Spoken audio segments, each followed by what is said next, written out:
Pangalawa, let prayer challenge your assumptions. Sa point 1, nakita natin na dapat tayo maniwala na God moves while we pray. Dito naman, sa point 2, makikita natin na habang kumikilos ang Diyos, hindi lang circumstances ang kaya niyang baguhin. Kaya rin niyang baguhin ang pananaw natin. Minsan, kapag tayo ay nagpipray, ang una natin hinihingi, Lord, baguhin mo sila. Lord, ayusin mo sila. Lord, ipakita mo sa kanila na mali sila. Pero paano kung habang nananalangin tayo, ang sinasabi pala ni Lord, anak, may gusto rin akong ayusin sa'yo. May gusto akong baguhin sa paraan ng pagtingin mo sa tao at sa sitwasyon mo. May assumption kang kailangan bitawan kasi hindi yan tama. May paghusga ka sa iba na kailangan baguhin. May fear, may pride, may prejudice na kailangan mo i-compare sa salita ng Diyos upang malaman mo kung tama pa ba ang kondisyon ng puso mo sa harap ng Diyos. Kaya mahalaga yung point na ito.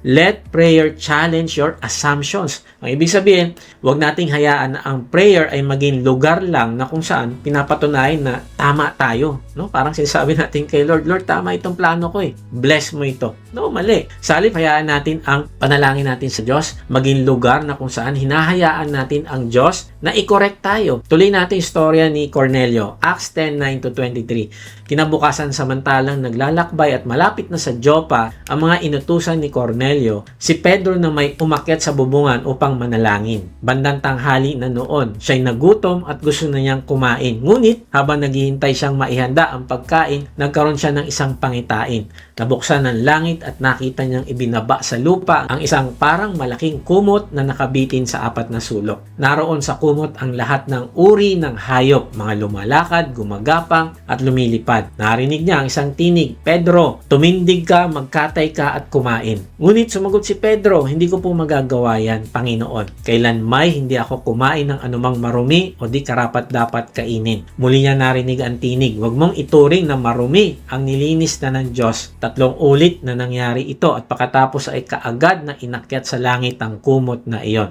Habang pinag-iisipan ni Pedro kung anong kahulugan ng pangitaing iyon, dumating naman ang mga isinugo ni Cornelio. Ipinagtanong nila ang bahay ni Simon at noon ay nasa may pintuan na sila. Itinanong nila kung doon nga nanunuluyan si Simon na tinatawag ding Pedro. Pinag-iisipan pa ni Pedro ang kahulugan ng pangitain nang sabihin sa kanya ng Espiritu, tingnan mo, may 3 lalaki naghahanap sa iyo sa ibaba. Bumaba ka't huwag mag-atubiling, sumama sa kanila dahil ako ang nagsugo sa kanila. Nanao nga si Pedro at sinabi sa mga tao, ako ang hinahanap ninyo, ano ba ang sadya ninyo? Sumagot ang mga lalaki, pinapunta po kami dito ni Cornelio, isang kapitan ng hukbo. Siya isang mabuting tao, may takot sa Diyos at ginagalang ng mga Hudyo. Sinabi sa kanya ng isang anghel na ipasundo kayo upang marinig niya sasabihin ninyo. Pinatuloy sila ni Pedro at doon pinatulog ng gabing iyon. Kinabukasan siya'y sumama sa kanila. Gayon din ang ilang kapatid na taga Joppa. Mga kapatid, pansinin natin ang setting. Si Pedro ay umakyat sa bubungan upang manalangin. Wow, pansinin natin ito. Napaka-espiritual ni Pedro. Sabi ay siya'y umakyat sa bubungan upang manalangin. Wala naman siyang ginagawang kasalanan, hindi siya lumalayo sa Diyos. In fact, malapit siya sa Diyos. Priority niya ang Diyos. Pero habang siya ay nananalangin, dun siya kinorek ni Lord. Sa vision niya, nakita niya iba't ibang hayop. Tapos sabi ni Lord, magkatay ka at kumain. Pero sabi niya, hindi ako kumakain ng marumi, Lord. And then sabi ng correction ni Lord, wag mong ituring na marumi ang nilinis na ng Diyos. Mamaya ay papaliwanag ko kung patungkol saan ang mga hayop at bakit sinabi ni Lord na pwede niyang kainin ang nilinis na ng Diyos. Pag-usapan muna natin ang magandang point dito patungkol sa pagsaway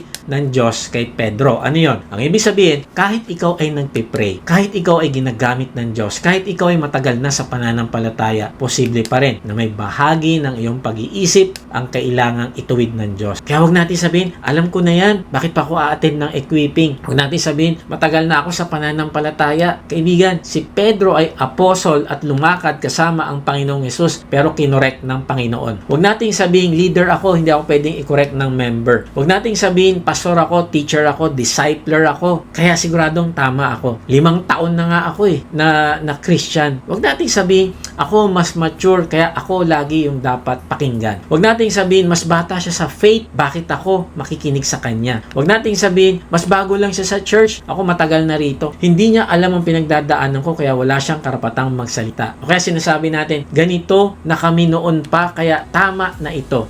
Ito ang nakasanayan ko kaya ito na yung tama. Alam mo kaibigan, minsan ang danger ng matagal na sa faith ay hindi lang naman backsliding. Minsan ang danger pa ay spiritual pride. Yung hindi ka na teachable, yung bawat correction na o-offend ka na agad. Yung bawat reminder feeling mo inaatake ka na. Nire-remind ka lang naman, wala namang ibig sabihin na masama. Yung kapag may nagtanong sa decision mo, ang dating sa'yo, nagre-rebelde na agad yung isang tao na yon o disrespectful na siya sa'yo. Yung kapag may member na nagsabi ng concern, ang una mong response ay, sino ka para magsabi niyan? Grabe, no? Pero kaibigan, kung si Pedro na apostle ginamit ni Lord, naka face to face si Lord, nangaral sa Pentecost at nakakita ng libo-libong naligtas, pero kinailangan pa rin ituwid ng Diyos ang kanyang pananaw. Sino tayo para sabihin hindi na tayo kailangang i-correct? May mga taong nag-a-assume na tama sila kasi ang dami nilang spiritual activity, busy sa church, nagpe-pray naman ako kaya tama yung puso ko, pero si Pedro nagpe-pray at dun siya kinorek ni Lord. May mga taong nag-a-assume na tama sila dahil may Bible knowledge. Alam ko na ang doctrine, alam ko na mga verses na yan, pero kaibigan, Bible knowledge without humility can still become pride. May mga taong nag-a-assume na tama sila dahil may past success sila. Ginamit na ako ni Lord dati, kaya tama pa rin ako ngayon. Pero kaibigan, past usefulness does not guarantee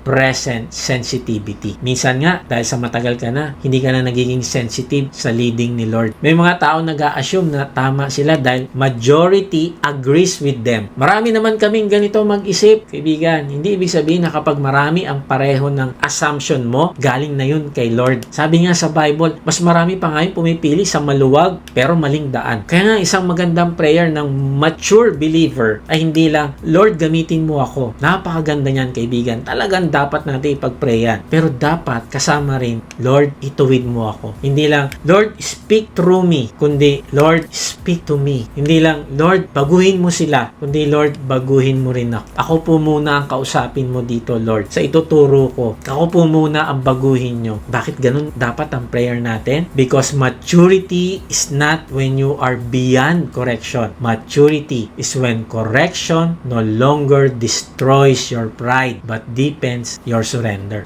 Kaibigan, let prayer challenge your assumptions. Manalangin ka, Lord, search my heart. I-reveal mo po sa akin ang nais mong baguhin ko sa akin puso. Kuya Mike, tungkol ba ito sa pagkain o tungkol sa tao? Sa vision?